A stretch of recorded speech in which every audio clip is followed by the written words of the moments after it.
We're going to take a look at the iPhone's multitasking tray. If we double tap our home button, our multitask tray will open.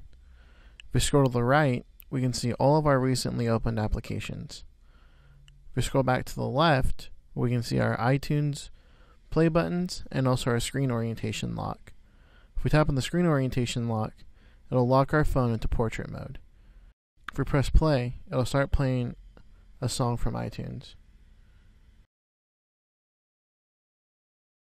If we scroll to the left one more time, we can see our volume slider. Here we can control the volume of our media, and here's also our AirPlay menu, where we can select where we like our phone to AirPlay to. If we like to close any applications, press and hold the application until it starts to jiggle, and all we have to do is press the delete button in the top left hand corner.